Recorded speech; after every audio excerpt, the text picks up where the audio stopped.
Greetings duelists and welcome to another video. This is Deck Report Week 11, Part 2 of Season 5. And yeah, I kinda wanted to make this video. This is not just a deck report, this is pretty much a PSA regarding the current TCG OCG format. So what you see here on the screen is Unchained. Just Unchained. Pure Unchained. No Fiendsmith. No, like, nothing too crazy. Why did I build this deck? What was the purpose behind this deck? So, when it comes to this current format, there has been a very big problem that I've been facing with any combo deck that I've been playing in this format. And that issue is right here. Whenever we see end boards like this, like the typical Raizio Mitsurugi end board, this is the best deck in the format right now. And if you look at this end board, it's very well layered. Like, you have Detonator that can pop a few cards, you have the Murakumo that can force a discard, you got Prayers that becomes extra follow-up, and like, it follows up with both Mitsu and the Murakumo itself. But this is not the issue that I'm talking about. This end board is kind of beatable. The issue that I've been finding is when you see these end boards backed up by lingering hand traps. Stuff like Nibiru, stuff like Draw a Lockbird. Post game 1, you see Solemns in the set as well. And then you have the other win conditions, which are like the Feather Storms, the Protos, stuff like that. I kind of wanted to play a deck that eliminates half of the problems that we've been facing. Another issue that we have with combo decks is whenever we go first, we see the Mocharmies being played, and Mocharmies are just very strong for combo decks in general.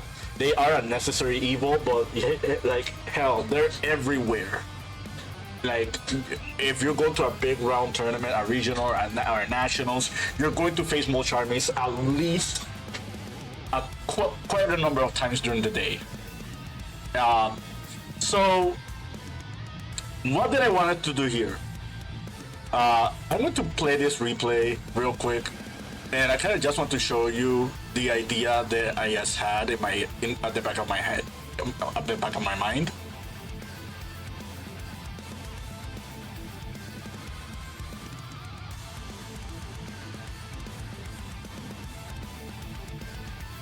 So as you can see here,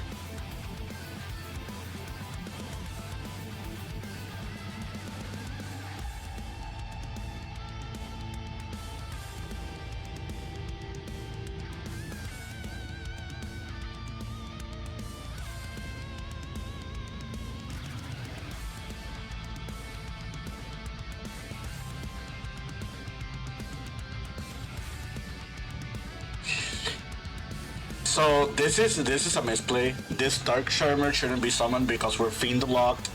But this is, just pretend this is Anguish, and Anguish can just link away another monster, and that just becomes another disruption. Or this becomes like the I forgot the name. Anyway, you get the point. The point is, Unchained is a really cool deck because, one, it is a combo deck that doesn't care about Draw a Lockbird, and Draw a Lockbird is everywhere. Like right now, if you play a combo deck, you have to be wary that you're going to face Draw a Lockbird every so often. So if your combo deck can play through Draw, that's already good. But another really cool thing that Unchained can do is, if you go second, you don't care about Mocharmies because your opponent can only activate Mocharmies if they're going first. And then we have other scenarios like this one. Let's say your opponent actually passed a turn, and they try to bank on the Mocharmies alongside other hand traps to like defend themselves versus whatever you want to do. All of a sudden, like, Unchained is also one of those decks that can also punish your opponent from trying to do that. You're going to see this scenario, we do get Nibiru'd. So yeah, the Nibiru happens. We're going to chain the Aruha. They're going to chain Veiler. Well, they're Achaea rather. And then they're gonna Veiler. So all of a sudden we got Veiler Nibiru'd. And you're probably thinking, well, we can no longer OTK anymore, right? Check this out.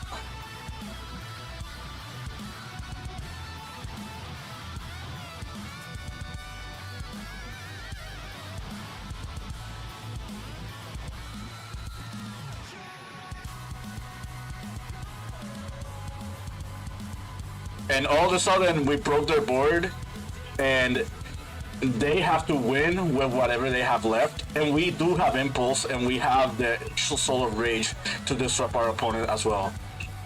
We don't have Yama on rotation, which is something else, but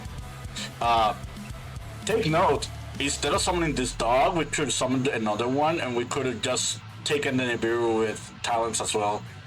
But yeah, like, you're going to see here that, like, this underground is not gonna be enough. So yeah, I just wanted to show that. Let's see another scenario here. Oh yeah, so we've broken Raizio boards, we've broken Crystron boards. This is another example I want to show. This is a Malice board, and look at here. Look at here. We got Rolling Lockbird again, and we also got Impulse. Can we break this board with Unchained? Oh yeah, and Fua's was our 6th card. Yeah, say hi to Fua. But yeah, like, you're going to notice that. Oh, and another thing I want to note. They have Cyber's Wicked. Cyber's Wicked is really good against decks like Unchained, because you cannot destroy their cards.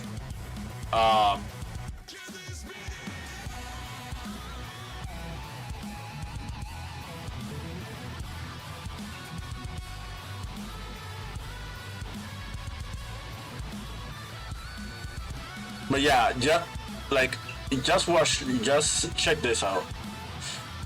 They're gonna bounce that with the firewall. We're going to summon. They're going to do Malice interactions, but they're not the right interactions. So this 07 is not gonna work. And even if they had 07 and they flip it, we can change Sharvara to pop the Disaster. The 07 will banish something, but then the Disaster is going to bring back another Unchained, and we're just gonna keep playing. And if they don't banish the Sharvara, it's just gonna be like really hard for them.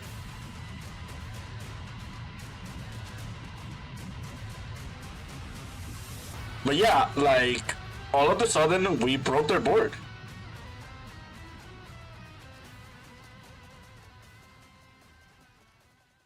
They're going to Impulse, and yeah, take note, because they Impulse, they can no longer they can no longer draw.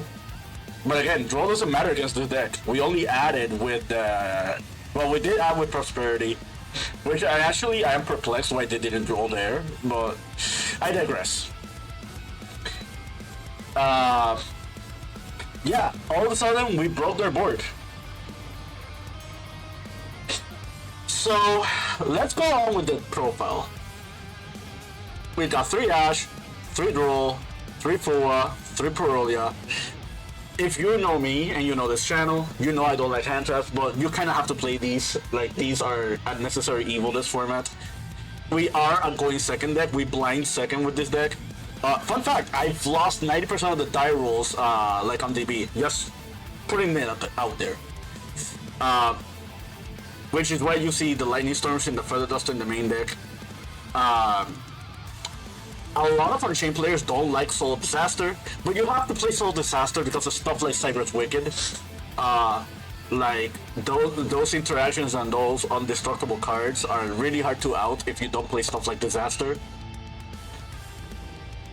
Um, so yeah, uh, a bomb. This is already textbook. I've by the way, I've drawn these two cards a lot, and it hasn't mattered.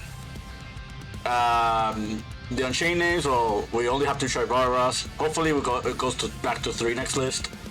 Shayama, Aruha, Rakea, Ronsorama. I actually thought about playing more copies of Unchained monsters just so you can see them at your opening hands. Because something really cool with Unchained is if you crash into a monster with the Unchained monsters and they trigger to summon, like, for example, a bomb, they cannot impulse this, they cannot purification this, they cannot Murakumo this, they cannot detonator this, they can cross. Cross is a valuable option. But that's where these cards come in. And that's where Chiyama also comes in. But, like, all of a sudden, a lot of cards cannot be activated in the damage dip, which just makes it very, very easy for you to just pick apart their board. Unchained Soul having 3000 attack also works well, like crashing with detonators, for example. But yeah, and you got Prison, you got Thrust. I think Thrust is a staple in this deck.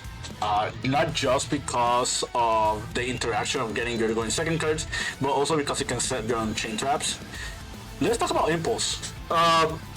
So a lot of Unchained players are playing the Fiendsmith build, and I do think Fiendsmith provides something really good for the deck. Something that Fiendsmith does for the deck is that it bolsters your end board, and it makes sure that you have the upper hand against your opponent if your opponent tries to clap back with their engine. However, you're missing out on Impulse. And in a deck like this one, you kind of want to play Impulse because, let's say, for example, there's this Crystron game, right? We broke through the Crystron players' full interaction. They did still have Tristaros effect, but we had the Impulse to stop it. And they already used the Dawn Dragster to negate the Chamber. So, yeah. I'm not gonna say Impulse is like necessary, but just be sure to make that consensus. There are situations where you will get pummeled by hand traps, and they will stop you from like fulfilling your main engine and breaking apart their entire board. And that's where Fiendsmith shines, because the Fiendsmith cards can just play through their interactions if you get hand trapped enough times. Another really cool thing about Fiendsmith is that the side engine with Fiendsmith cards can play through draw. Like, you don't care about draw either. So that's another really cool thing with this deck. And let's be honest, in a major event, this card will be in the main deck, in a lot of people's main decks. So, yeah. Let's talk about the side deck real quick. We got 3 Lancia, 3 Meows, 3 Arrest, 3 Shared Rights, 3 Karma Cannons. So, Karma Cannon, why is this card in here? Remember this guy? Yeah, we're going to see her next format real quick. And Karma Cannon is like one of the outs for it. You also have Underworld Goddess as another out, but like, if we don't play stuff like Cannon, like, you will get Liger Dancered, and it's not gonna be a fun time. The good thing about this deck is the disruption from Liger Dancer really doesn't matter against this deck. We are going to get to this white woman like before they interrupt us entirely. More likely than not. If we go first against Luna, I think we just win. Like, there's no way they're playing through this, and this. Also this card's really good against Luna. Like, I'm not a fan of Lancia. However, you have to play it. Like, the Orcust is really like popular in this format. So this card tackles Orcust. This card tackles the Luna Light deck. preventing like the masquerade poly interaction and the wolf. And also this is really important post side because of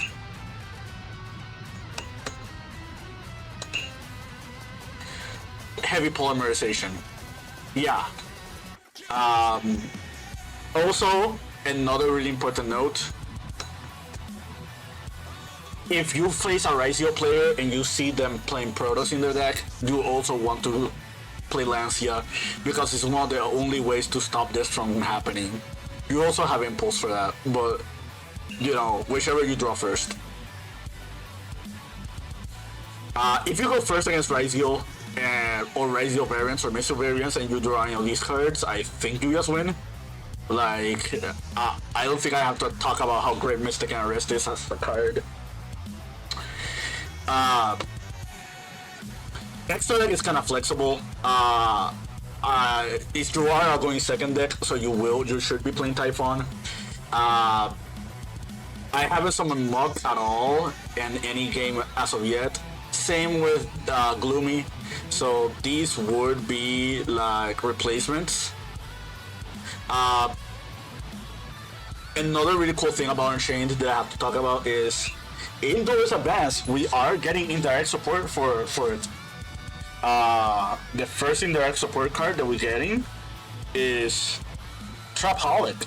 Trapaholic is really good in this deck because Trapaholic can pop your Unchained traps and they just become real interruptions because of an abominable Unchained Soul. And then with Trapaholic, you can set something like Impulse, you can set the Aroma Cannon, you can set Dimensional Barrier if you are like want to side those cards. And whatever you're setting will probably be more than likely be able to activate that turn because getting to 3 traps in grave is very easy. The Trapaholic itself counts for it. But yeah, another, like, the cards are not here yet. Like, yeah, the cards are not here yet, but the new TC exclusive, the Fiend Fusions, they're also really good in this deck too. Those cards are made for Burning Abyss. However, let's be honest here. I think other Fiend decks can also play this very cautiously. It's also good for Fiendsmith pile decks as well. Yeah. Is this the best contender for the NAWCQ and the Europe WCQ?